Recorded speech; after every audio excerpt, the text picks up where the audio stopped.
Mag-alas 7 na yata ng 6:36 ng gabi ngayon dito sa City Hall. Kaya po ako nag-talk to the people ngayon dahil nais ko lamang magpasalamat muna, no, sa isang netizen natin, no, na si Victor Acero. Ito yung post ni Victor Acero. Yan. Tinag ako ng mga commentaries. Dahil ito, may insidente kaninang umaga? Kahapon ng umaga. Sikat na sikat ka na. May isang pong tulonggis na tricycle driver o sidecar boy.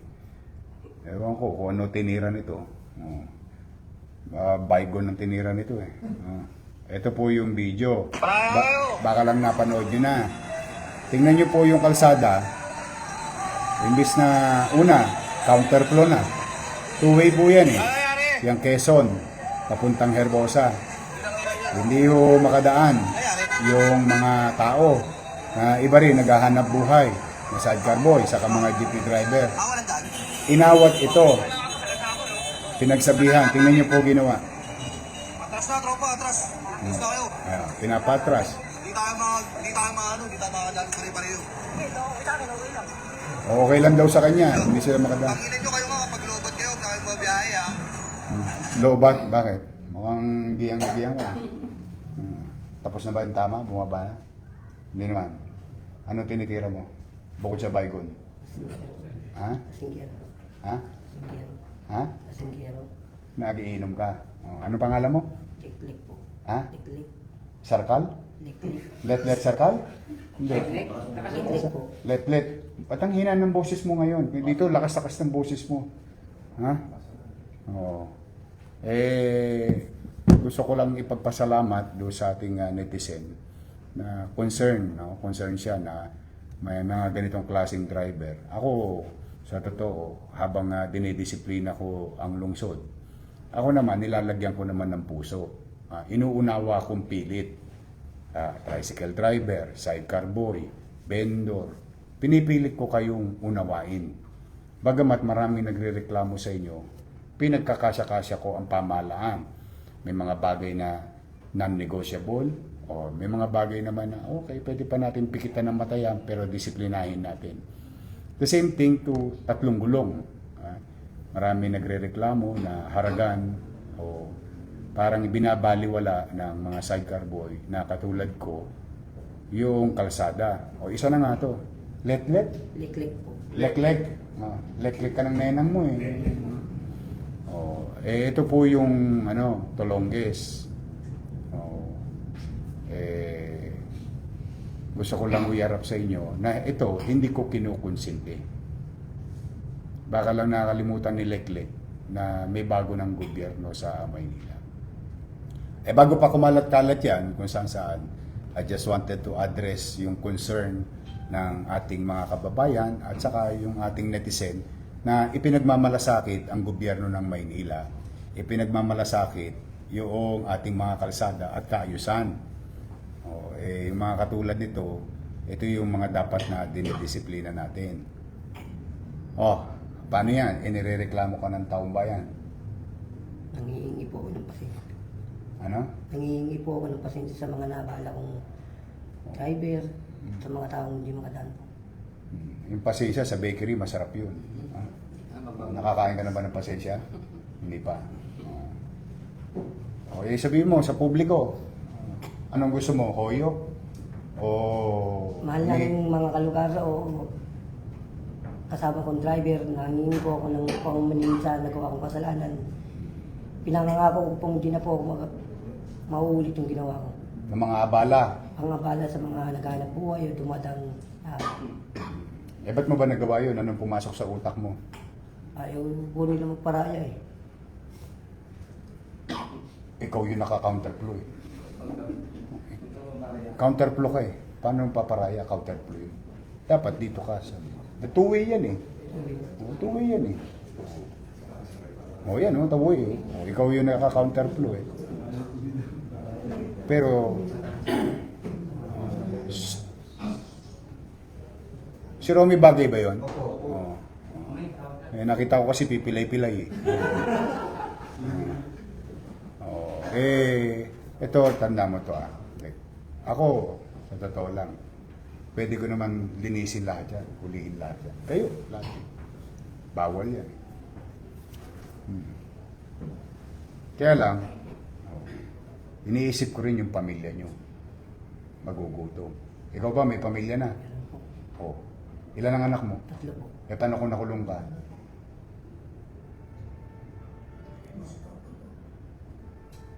Yun ang lagi mong iisipin. Pag bumabiyahe ka, naghahanap buhay ka. Hindi mo ginagawa yung para sa'yo. Ginagawa mo yung para sa pamilya mo. Nakulong ka na ba? 3 beses na po. Oo. Ilang taon ka sa Hoyo? Puro 1 taon po. Gusto mo maging pang-apat? Ayaw mo na. Mahirap ang buhay sa Hoyo, di ba? Sobrang hirap po. Oh, yun naman pala eh. Alam mo naman pala eh. Pinagbigyan ka na ng estado 3 beses. Oh, kailangan pa bang mahuli kita? Talaga bang susunod ka na sa kaayusan? Susunod na po. Ha? Susunod na po. Isipin mo lagi yung anak mo. Swerte ka, nandito tsahin mo. Oh, pinakikisuyo ka. Yung pinerwisyo mong taong bayan. Oh, ito, nahuli po to nila Major Apostol. Kalat na pulis sa Maynila, hindi pa kayo natatakot. Ha? Huwag ka nang ulit ha. Opo yun. Sigurado ka? Sigurado po. O papitik na lang. Ayan. Ha? Siguraduhin mo ha. Sigurado po. Oh, ayan. Oh. Nay, halika. O, iuwi mo na tong pamangkin mo. Pagsasabihan mo ha.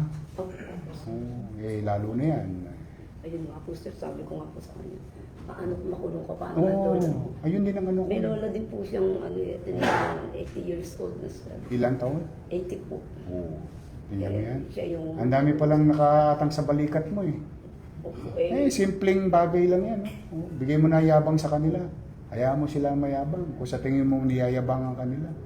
Ang isipin mo, pag bumiyahe ka, may pasahero ka, may pang-boundary ka. Oh. Pag may boundary ka, may neto ka. O di may panchicha na kayo. O kaysa mang-hold up ka sa Arten, nakita mo sa Arten, araw-araw may inuuli ako. Oh. Di ba? Huwag kang lilinya doon ha. 5-5 pulis doon. Makakalawit at makakalawit ka ron. Saka doon, may nasasagasaan ng truck. Isipin mo lagi yung yung anak mo. Inalaga niya pa yung lola niyang isa. Opo, yun po ang kasama niya doon sa itaas. Siya po yung nag-aabot ng pagkain sa taas. Kasi nasa baba naman po kami. Kung ano yung kaya din po. Kami po. Tulong po. Naggagamot ba lola mo? May maintenance. Ano maintenance niya? Nakakalimutin po yung kung Nakalimutan ka ng apo niya, gano'n? nakakalimutin po yung lolo ko eh. Oo nga, nakakalimutan ka niya. Minsan, madalas po. Madalas. Ano na yon? Dala ng edad. Dito na po yun. Ilang taon na? 80 po yun. 80. Nagme-medicine siya. Opo. Anong maintenance niya? Hindi ko po alam. Meron po sa baga, meron po sa ano. Sino nagbibigay ng pambili ng gamot? Yung mga nakukuha niya po sa sa Pensyon. Pensyon Sa, po. yung pinatadala ko. opo, Ganun. nakukuha niya po. Pinabibili po ng gamot po lahat. Pagkain, minsan pagkain. Diyan. Tapos may 3 ka pang anak.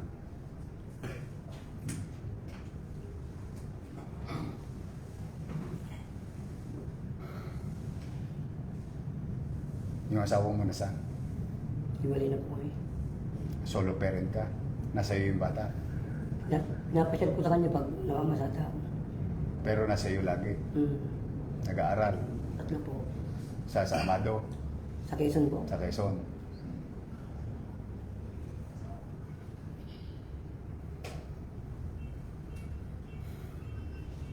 Ay, pabalingan ni Mambulit. Wala akong... pera muna. Padala mo to sa ano ha. Pay pang 3. Nangutang pa ako. Nga pala, sweldo ko. 4 na ngayon ha. Wala pa. Oh. Nay, may maintenance din kayo. Nagagamot ka rin. Wala naman. At hindi naman Ay, salamat sa Diyos. Hindi naman po. Ilan ang anak mo? 10 na po, sir. Naku, ang sipag ni Mister. Sir, may kambal na. Pero May kambal ano po. ah, Malalaki na. Opo. Ang ano ko po, 25 years old na po. Ilan ang apo mo? Ayun po. 18. 18. Yes, sir. Oh. Oh, bukas, dali mo lahat sa Jollibee, ha? O, ipasyal mo. Ha? Tabi mo yan. Ha? O, ikaw, ha? Hindi mo ko kailangan makita para magkalimang bulig, ha? O, huwag ka nang uulit. Kasi sa susunod, o, ihimas ka na. O, ano ka na? Mas malamig yun. O, ito, tabi mo ito 5 bulig. Ipasyal mo yung anak mo. Bili mo ng damit. Mariregalo. Magsubi ka. Tapos ibili mo ako ng maintenance ng lola mo. Yung mga binibili niyang gamot. Ha? Huwag mong totodasin, ha? Baka mamaya kalawitin mo yung tsapi, ha? Ha? Promise. Promise po yun. Para sa mga anak mo. Sa lola mo. Pag uwi, ha? Bumili ka ng sa, ano? Sa Max. Mga saburi. Manok. Promise mo, ha? Ha? Pag tino ka na, ha? May gobyerno sa Maynila. Wala na yung panahon na kahit sino pwedeng pawardi-wardi sa Maynila. Ha? Ay, sa taong bayan ka humingi ng pasensya, hindi sa akin. Nirereklamo ka sa akin. Tamo, nasugatan tuloy si Awi siya.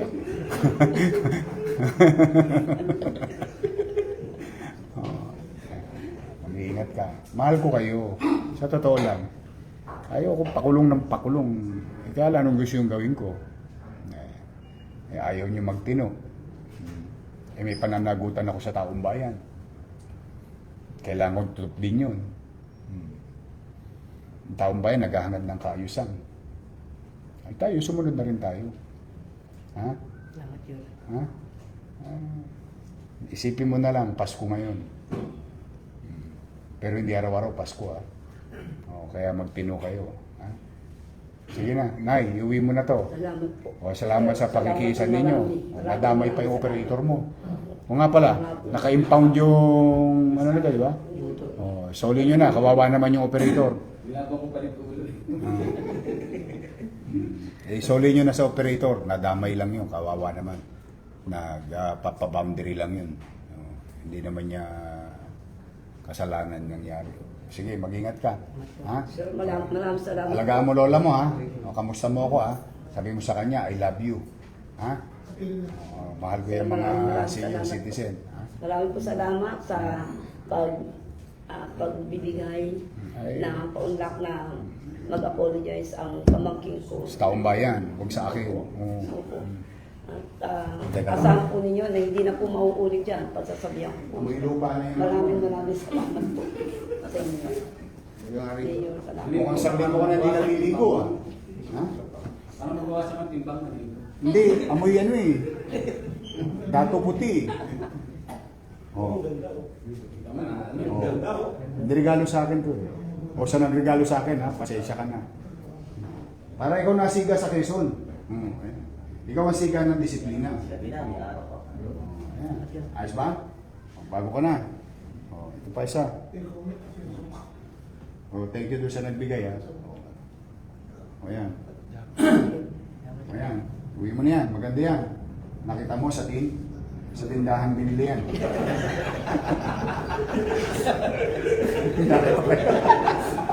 ito yung, alam mo yung tipang nakakainis kutusan, nakakaawang kutusan. Hindi mo Pero okay na yan. Okay na yan, ha? Magbago ka na. Huwag ka na mapunta sa hoyo. Okay? O so, ng mga nagbigay sa pasensya na kayo, mas kailangan niya. O, at least, yan na ngayon ng ano. Siga ng Quezon, Herbosa. Sige na, ingat na kayo na. Maraming salamat po. Salamat sa Diyos. Salamat. Yan po. Maligo ka, ha?